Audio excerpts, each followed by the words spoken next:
ما لو كان لدي مشروع وأريد أن أضيف عليه خلفية صوتية؟ من زر إضافة موسيقى.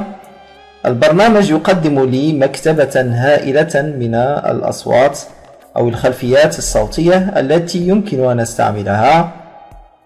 من هنا يمكن اكتشاف تصنيفات هذه الخلفيات الموسيقية، من هنا لإضافة موسيقى موجودة بجهازي، ومن هنا للبحث على الإنترنت. سأخذ على سبيل المثال هذا النوع، هذا الصنف الأول.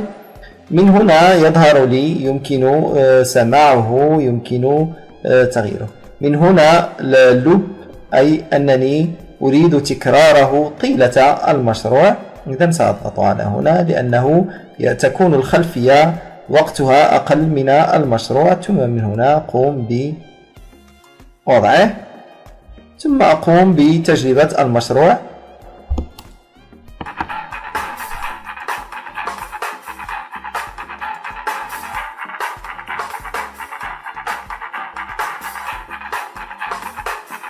ماذا لو لم تعجبني الموسيقى، أردت إزالتها أو تغييرها؟ نفس الزر الموسيقى، سأجد الموسيقى التي قمت بإدراجها من هنا، سأقوم بحذفها من خلال هذا الزر أو تغييرها.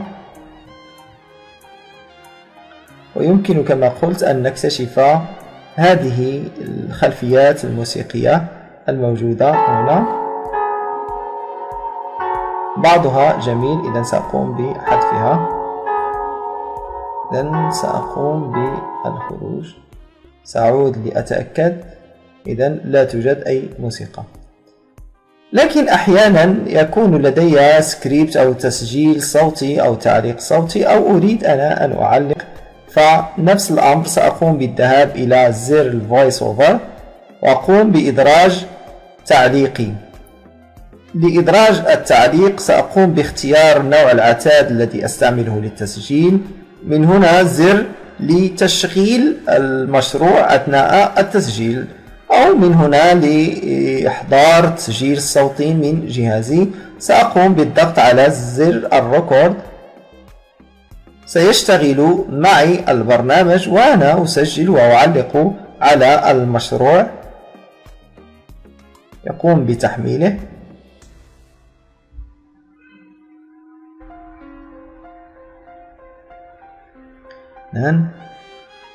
الحب موجود في كل بقاع الأرض، لكن نحن لا نراه جيدا.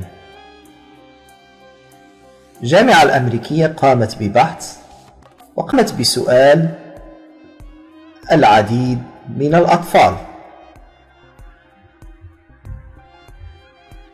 بعد الانتهاء سيقوم بإدراج الصوت رفقة المشروع. سأختار هنا نعم. سأقوم بالمعاينة. الحب موجود في كل بقاع الأرض، لكن نحن لا نراه جيدا.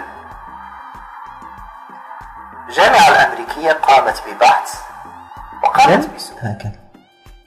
الآن قمنا بعمل المشروع، إضافة الخلفية الصوتية، إضافة التعليق الصوتي، والانتهاء بالمشروع. سنقوم بحفظه من خلال زر الحفظ.